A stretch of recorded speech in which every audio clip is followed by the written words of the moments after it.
Ang kwentong ito ay hango sa totoong buhay. Karanasan nito ni Kamat. Taong 1937. Walang eksaktong lugar.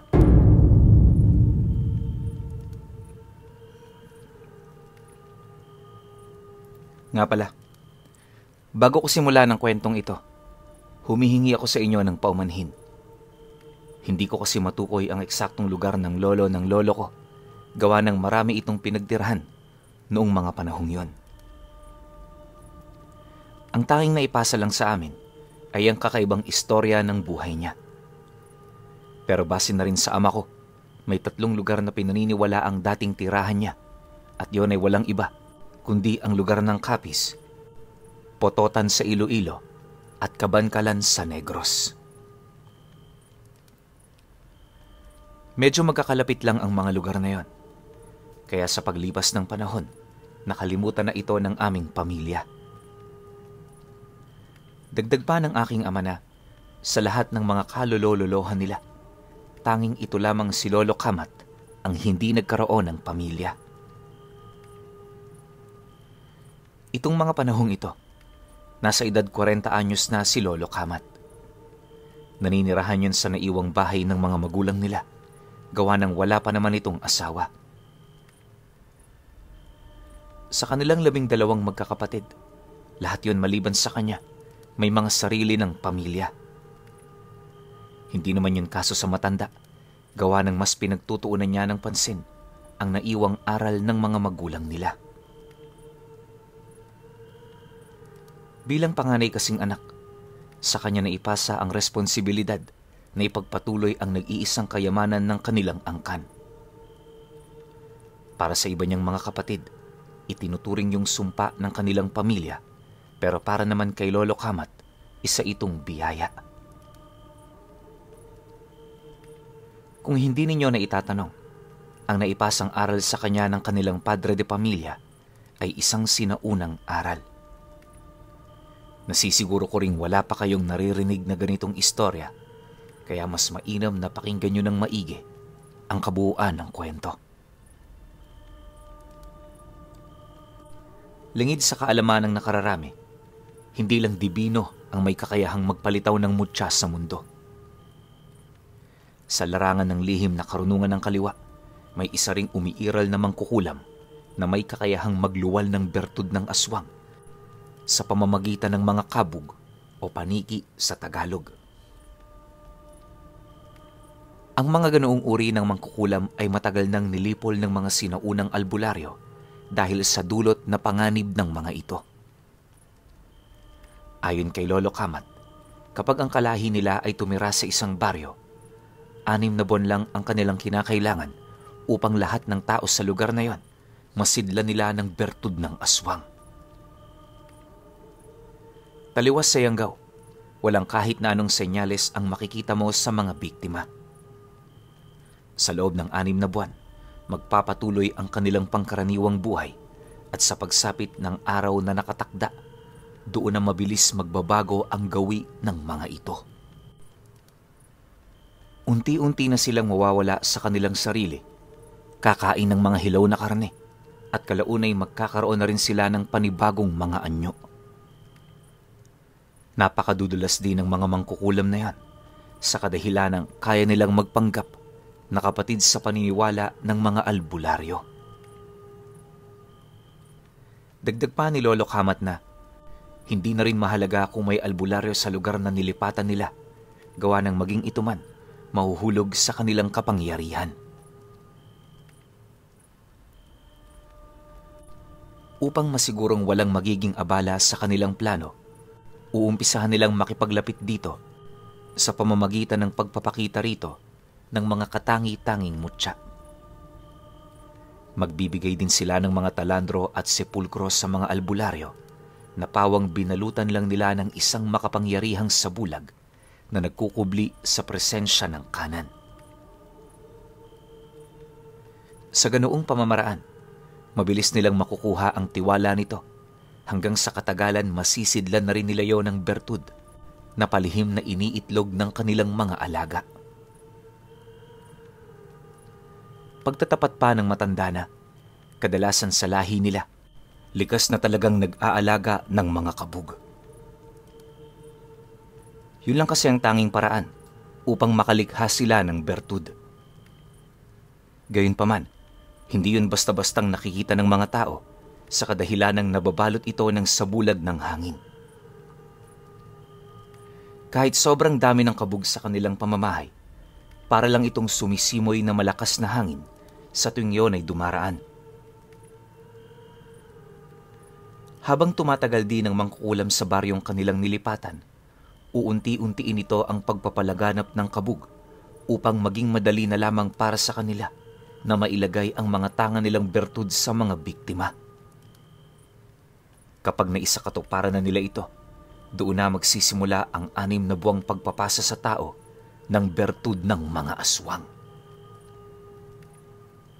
Nabanggit din ni Lolo Kamat na ang sukatan ng lakas ng mga katulad nila ay nakabase sa dami ng kabug na kanilang inaalagaan.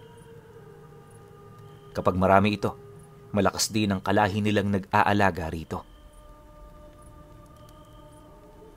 Sa panig naman noon ni Lolo Kamat, nasa humigit 100 kabug na ang nasa ilalim ng kanyang pamamahala. Gayunpaman, hindi siya katulad ng iba niyang kalahi na basta-basta na lang magpapasa ng kapangyarihan ng aswang sa mga taong hindi naman niya kalaban. Mas pinipili niya kasi noong hayaan lang ang mga ito, nang sa gayoy magkaroon din siya ng sapat na oras para makapag-aral kung papaano papalalawakin ang tinatangan niyang kapangyarihan. Ayon pa sa kanya na, hindi ganun kababaw ang kanyang pangarap. Iisang bagay lang kasi ang nais niya noong mangyari, at yun ay walang iba kundi mamuno sa lahi nila. 2 buwan ang lumipas pagkatapos ng Semana Santa. Naging abala naman itong si Lolo Kamat sa pagsasagawa ng ritual upang alipinin ang demonyo ng bundok na naninirahan malapit sa bahay nito. Imbis na makipagkasundo siya sa nilalang na yon, pinipili niyang dakpin at pasukuin ito upang hindi magkaroon ng kapalit ang mga ipapagawa niya rito. Naniniwala kasi si Lolo Kamat, maituturing na katangahan at kamangmangan ang pakikipagkasundo ng mga pangkaraniwang taong may alam sa aral sa mga ganoong uri ng nilalang.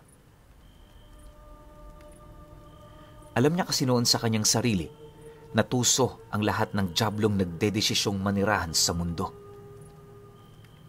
Kaluluwa lang kasi ang pangunahing pagkain nito, kaya sa oras na may makipagkasundo sa kanila, yun kaagad ang kanilang punterya.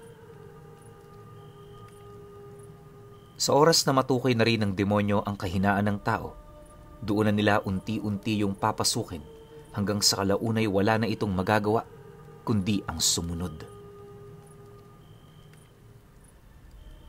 Matapos naman niyang maihanda ang ritual na kanyang gagawin, agad naman siyang pumanhik sa bundok para magpaalam sa mga aswang na naroon. Bagaman hindi niya kailangan ng pahintulot nito, obligado siyang gawin ang bagay na yon nang sa gayoy hindi yun mapahamak. Kahit papaano kasi, naging malapit na rin sa kanya ang mga aswang dahil sa aral niyang tangan. Sa pagbagtas naman niya ng daan patungo sa lugar na yon, kasama naman niya ang 9 na matatandang kabog na nagtatago sa hangin. Ayon kay Lolo Kamat, ang mga kabog na yon ay magtatatlong dekada na rin niyang katuwang sa buhay. Yun din ang pinakaunang alaga niyang nakuha, kaya ang 8 yon ang pinakamalapit sa kanya sa lahat. Bagaman matatanda na ang mga kabog, hindi yun maaaring maliitin dahil ayon sa kanya, mas malakas ang mga alaga nila kapag malalim na ang karanasan nito. Sa katunayan, kung hindi dahil sa 8, hindi siya makakaipon ng ganoon karaming alaga. Dagdag pa ng matanda na, isa yon sa mga kayamanang pinoprotektahan niya sa lahat ng oras at pagkakataon. Makalipas pa ang ilang minutong paglalakad, narating niya ang tribo ng mga katutubo na nakaluklok sa tabi ng masukal na kakahuyan. 2 milya na lang rin ang layo nito sa lugar na pupuntahan niya. Kaya minarapat niya muna doong dumaan para bisitahin ang kaibigan niyang matagal na niyang hindi nakikita. Pagpasok naman niya sa loob nito, agad naman siyang sinalubong ng mga kakilala niyang Maninila. Sa kanilang pag-uusap, marami yung pagkaing inialok sa kanya na hindi naman niya tinanggihan. Subalit, upang hindi ito maging pasanin para sa kanyang paglalakbay, pinili niyang iwan muna ito sa katutubo. Nang marinig naman ito ang kanyang sinabi, tumawa lang naman ang taong yon, sabay wika sa kanya ng, "Manoy Kamat, mukha yatang may pinagkakaabalahan ho kayo. Alam nyo, tuwing naririnig ko kayong may pupuntahan, medyo kinakabahan ako eh. Mag-iingat ho kayo ha. Alam nyo naman talamak sa bundok na yan ng mga aswang." "Sila ang mag-ingat sa akin, Felipe. Kilala nyo ako. Hindi ako ang tipo ng taong natatakot sa kanila. Sige na, itabi nyo na muna yan at dadaanan ko yan maya-maya." Sagot naman niya sa katutubo. Pagkalahad naman niya ng mga katagang yon, hindi na rin siya nag-alangang maglakad patungo sa bundok. Kalahating oras pa ang lumipas. Nang marating na niya ang paanan nito, tumambad sa kanya ang mga mangunguling na aswang na nagbabalat kayo bilang mga tao. Pagsilay naman ng mga nilalang na yon sa kanya, bahagya naman yung tumigil sa kanilang mga ginagawa dahil maging ang mga ito man, takang-taka sa kanyang pagbisita. Hindi naglaon. Paglapit naman ng pinakamatanda sa mga ito, agad naman yung nagtanong sa kanya, ukol sa kanyang kailangan. Nang marinig naman niya ang sinabi nito, hindi naman siya nag-alangan na ilahad dito ang kanyang hangarin. Maya-maya pa nang malaman ng mga ito ang kanyang nais, tahimik naman siya nitong isinama patungo sa kanilang pugad.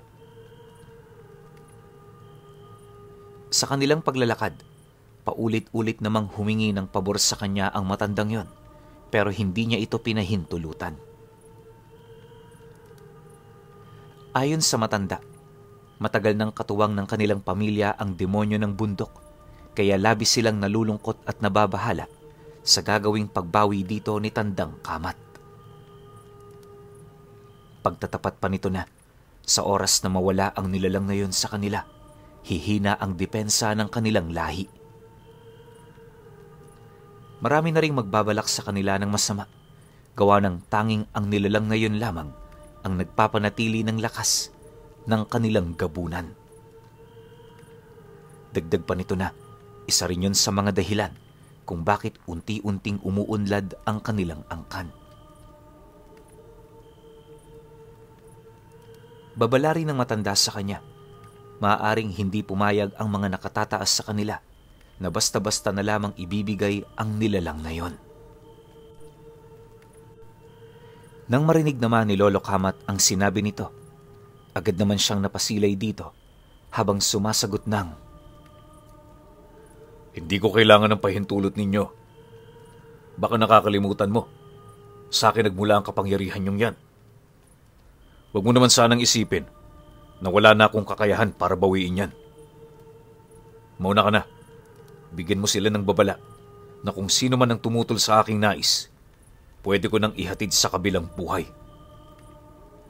Hindi ako manghihinayang sa inyo, lalo na kung pinipigilan niyo ang aking kagustuhan." Dahil sa kanyang sinabi, nagmamadali namang tumakbo ang matanda patungo sa pugad na pinagtitirhan nito. Makalipas pa ang ilang minuto, nang mawala na yun sa kanyang paningin, kampante naman siyang dumakot ng tinapay sa kanyang bulsa para kumain. Yung mga kasama naman niyang mga aswang, tahimik lang na sumusunod sa kanya hanggang sa narating na nga nila ang pugad ng mga ito. Di pa man nakakapasok itong si Lolo Kamat, maraming aswang nang nakaluklok sa mataas na posisyon ang sumalubong sa kanya. Bawat isa sa mga taong yon, abot langit ang paggalang na ipinapakita, animoy isang Diyos ang dumaraan sa kanilang harapan. Maya-maya pa, nang marating naman niya ang sentro, bumungad sa kanya ang isang binatilyong aswang na kasalukuyang namumuno sa angkan. Pagsilay naman niya sa mga mata nito, agad naman niyang nakita ang wangis ng demonyo na nagtatago sa mukha nito.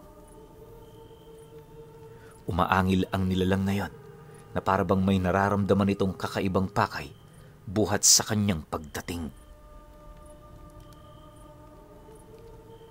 Paglapit naman niya sa binatang yon, agad naman niya itong sinalubong ng mahigpit na yakap na siyang naging sanhi upang hindi nito mapansin ang pagbunot niya ng punyal sa kanyang bewang. Pag-unday naman niya rito ng 3 beses, buong lakas niyang hinawi ang buhok upang lumitaw ang pinakamalambot na parte ng leeg nito. Pagsilay naman niya sa leeg ng binata, paulit-ulit niya yung nilaslas gamit ang punyal na iniunday niya sa katawan nito. Habang ginagawa yun ni Lolo Kamat, parang manok na walang magawa ang nilalang na yon. Sinubukan pa nitong magpumiglas pero dahil sa tindi ng pinsalang natamo nito, wala na rin yung nagawa kundi ang mamatay sa kanyang mga kamay. Pagbagsak naman ito sa lupa, agad naman niya itong ginawa ng simbolo papaikot, sabay sambit ng mga buhay na salita. Sa kasagsagan naman ng paggawa niya ng ritual, agad namang nagpalit anyo ang 8 kabog upang siya ay mabantayan sa mga posibleng pag-atake.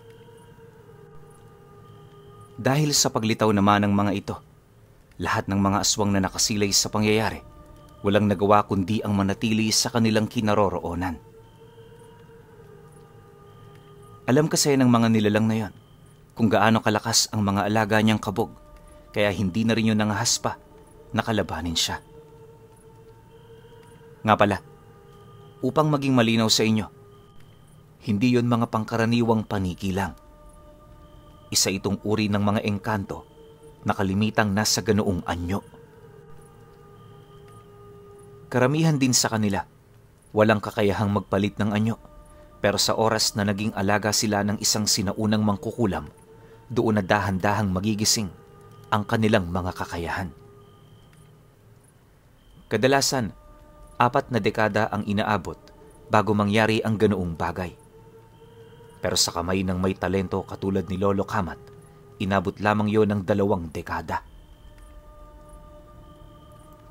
Pagtatapat pa ng matanda na, kapag nagkaroon na yon ng kakayahan na makapagpalit anyo, tinatangan nito ang wangis ng isang itim na engkanto. May pagkakahawig yun sa tao pero yung wangis at estado nito parang sa isang mandirigma.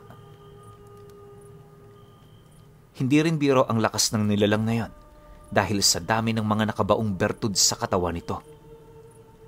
Dagdag pa nga ni Lolo Kamat na ang mga alaga niyang yon ay malimit niyang tinatawag na mga buhay na bertud na nagkaroon ng anyo. Yun din ang pangunahing dahilan ng mga aswang kung bakit pinangingilagan at kinakatakutan nila ito. Dahil sa pagpapakita ng mga nilalang, sa pilitang nahugot ni Lolo Kamat ang demonyong hinahanap niya mula sa loob ng espiritu ng binatang pinuno. Pagkakuha naman niya rito, agad naman niya yung isinilid sa isang garapon, hudyat na tapos na ang kanyang ginawang ritual. Sa pagbalik ng katahimikan sa buong paligid, agad namang nagpalit anyo ang mga kabog na nakabantay sa kanya. Matapos ang mga pangyayari, napangiti na lamang itong si Lolo Kamat habang nagwiwika sa mga aswang nang, "Hindi mahalaga kung may demonyo kayong sinusunod o wala.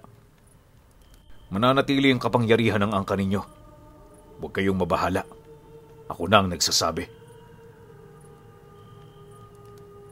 Pagkalahad naman niya ng mga katagang yon, mula sa itaas ng kanyang ulo, may kung anong bagay siyang dinakot. Maya-maya pa, tumambad sa mga aswang ang isang maliit na kabog na walang patid sa pagsuka. Pagsilay naman doon ni Lolo Kamat, agad naman niya itong inihipan ng 3 buhay na salita, dahilan para kumalma ito. Matapos nun, muli niyang inikot ang kanyang paningin sa buong paligid para maghanap ng bagong mamumuno. Sa pagpapatuloy ng kanyang pagmamasid, nanatiling tahimik lang naman ang mga nilalang na nakapaligid sa kanya. Hindi naglaon, pagsilay niya sa matandang nakasagutan niya sa may paanan ng bundok, agad naman niya itong itinuro, sabay wika rito ng, "Ikaw, lumapit ka. Pagkakataon mo na para mapatunayan ang iyong sarili. Wag mo akong bibiguin." Matapos naman niyang ilahad ang mga katagang yon, agad naman niyang napansin ang dahan-dahang paglapit sa kanya ng matanda. Nang magkaharap na silang dalawa, doon pa lamang niya pinisil ng mahigpit ang hawak niyang kabog hanggang sa maging isa na itong itim na bertud. Nagaholin ang laki. Pagpaling naman ng paningin ng matanda sa bertud na hawak niya, sapilitan naman niyang pinatingala ito habang inuusalan. Mag-iisang minuto rin ang ginawa niyang pag-uusal hanggang sa hindi naglaon, nakaramdam na ng matinding panghihina ang nilalang na yon. Nang mapagtanto naman ni Lolo Kamat na handa na ito, doon na niya dahan-dahang inilagay ang bertud sa loob ng bunganga nito. Maya-maya pa, pag pumiglas naman ang nilalang na yon, pilit naman niya itong ginapos gamit ang kanyang bisig at hindi niya yun nilubayan hanggat hindi nito nalulunon ang bertud na kanyang ibinigay. Sa loob ng 5 minutong pagtitiis ng matanda, nagawa na rin itong malunok ang bertud na bumara sa lalamunan nito. Matapos ang mga pangyayari, doon pa lamang niya ito binitawan kasabay ng paghirang niya rito bilang bagong pinuno. Dagdag pa ni Lolo Kamat, tumaas na ang estado ng matandang yon, kung saan hindi na ito isang hamak na aswang. Matapos naman yung marinig ng karamihan, panay lang naman ang pag-ungol ng mga ito na parabang yon ang kanilang pamamaraan upang maipakita ang matinding pagkagalak sa ginawa ng matanda sa kanilang lahi. Maya-maya pa, nang unti-unti na ring bumaba ang tensyon, agad naman siyang nagpaalam na aalis na. Nang marinig naman ng matanda ang kanyang sinabi, personal naman yung sumama sa kanya upang maipakita ang taus-pusong pasasalamat nito. Pagdating naman nila noon sa tribo ng kanyang mga kaibigan, doon pa lamang din nagdesisyon ng mga nilalang na bumalik na sa kanilang pugad. Pagkakuha naman ni Lolo Kamat ng kanyang mga naiwan sa lugar, hindi rin siya nagdalawang isip na umuwi. Bukod kasi sa marami pa siyang gagawin, hindi na rin siya makapaghintay na magamit ang espiritu ng demonyo sa mga alaga niyang paniki. Naniniwala kasi itong si Lolo Kamat, madadagdagan ng husto ang kanyang kapangyarihan sa oras na mahati na niya ang espiritu nito sa mga alaga niyang engkanto. Pagbalik naman niya noon sa kanyang pamamahay, agad naman niyang inihanda ang garapong pinagkulungan niya sa dyablo. Ayon sa kanya, na habang nakalagay yon sa mesa, pansin na pansin niya ang pag-usog nito, na animoy naghahanap yon ng paraan para makawala. Dahil dito, dinaganan naman niya yon ng malalaking bato, at nung hindi pa siya nakontento, nilapatan niya pa yon ng mga pantigalpong dasal. Matapos naman niya itong gawin, doon na niya inihanda ang telang itim, 5 piraso ng kandila, tapos mga tuyong daliri na nagmula pa sa mga ninuno nila na minsang nagtanga ng ganoong aral. Inilatag na rin niya ang mga buto ng diwatang pinakatago-tago niya, kasama ng mga sangkap na pawang mga dahong ginagamit sa panggagamot. Nang maihanda na niya ang lahat, doon na siya nagsimulang magbigkas ng mga engkantasyon habang dinudurog ng sabay-sabay ang mga sangkap. Ayon kay Lolo Kamat, kaya niya yun ginagawa ay upang magkaroon siya ng abilidad na mahawakan ng dyablo kahit nasa estado pa yun ng espiritu. Yun lang kasi ang pinakaligtas na paraan upang magawa niyang mahati ang katawan nito para ipakain sa mga alaga niyang nilalang. Maya-maya pa, nang masipat niyang nanggigitata ang likidong pinagpagala niya, agad naman niyang inilubog doon ang kanyang kamay habang nag-iihip ng dasal. Matapos nun, lumapit na rin siya sa garapon para buksan ito. Pag-alis naman niya ng takip, dali-dali naman niyang hinila ang demonyo papalabas. Kahit napakapuwersa ng nilalang, hindi na rin yun nakapalag dahil sa bigat ng mga pamakong ipinukol niya sa espiritu nito. Hindi naglaon, nang mapansin niyang nanghihina na ang nilalang, agad naman niya itong ibinaba sa mesa, tinalian ng usalang katawan nito, sabay dukot sa punyal na ginamit niya para patayin ang pinagtataguan nito. Paghati naman niya sa katawan ng nilalang, lahat ng mga paniking nakatago sa hangin, unti-unti na niyang nararamdaman ang pagiging maligalig ng mga ito. Makalipas pa ang ilang minuto, nang matadtad na niya ng pinong-pino ang espiritu, doon na niya tinawag ang mga kabog na nasa labas ng kanyang pamamahay. Pagpasok naman ito sa loob, walang patid naman yung kumuha ng parte nila na siyang naging sanhi upang mabilis na mag-iba ang wangis ng mga ito. Pagkaubos naman ng espiritu ng demonyo, bumungad sa kanya ang mga alaga niyang paniki na may mga sungay ng nakaumbok sa noo. Naninilaw na rin ang mga mata nito, tapos ang kanilang mga pakpak humaba ng 1 pulgada. Biglaan din ang kanilang paglaki, senyales na tumalab nga sa kanila ang kapangyarihan ng demonyo. Magmula noong naisakatuparan niyo ni Lolo Kamat, unti-unti na niyang napapansin ang mabilis na pagbabago sa kanyang mga alaga. Alam din niyang purong bertud na ng gabunan ang iniluluwa ng mga ito, kaya hindi naman niya maiwasang magdoble ingat. Di naman sa nababahala siya na baka may magtangka sa kanyang buhay. Ang ayaw lang niya noong mangyari ay baka ang kakayahan niya ang maging daan upang marami siyang aswang na mapaslang. Ilang buwan pa ang lumipas. Nang matangan niya ang ganoong kapangyarihan, maraming pamilya na ng mga aswang ang bumibisita sa kanya para magmakaawa sa bertud na pagmamay-ari niya. Subalit sa kabila ng lahat ng yon, wala pa rin siyang tinaburan. Hanggat maaari kasi, ayaw niyang magbigay ng ganoong abilidad dahil baka gamitin lang yon ng mga mabibigyan niya para mang-abuso ng kapwa.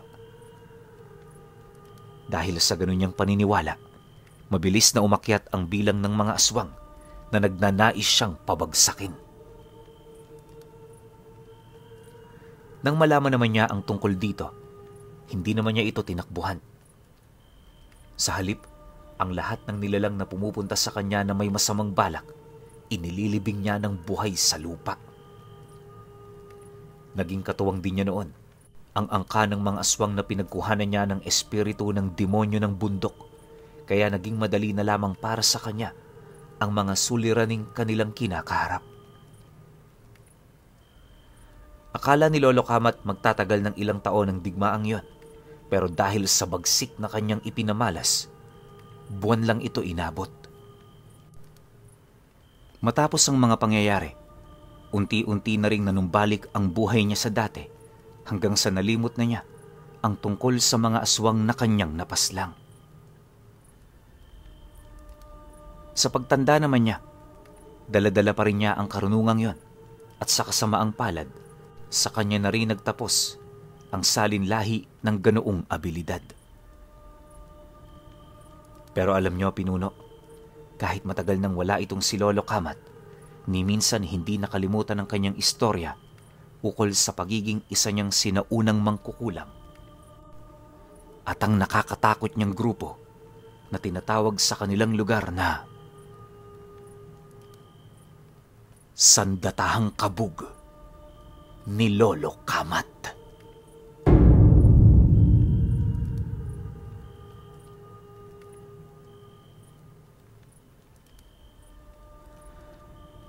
Okay.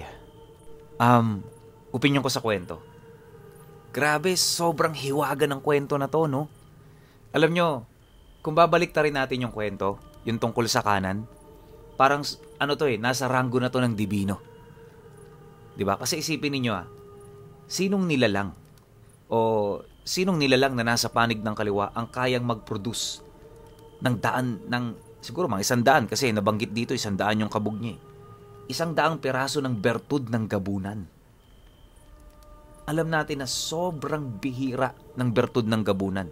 Well, kala natin madalas na magkaroon kasi karamihan sa mga kwento natin tungkol sa ganun eh. Pero hindi.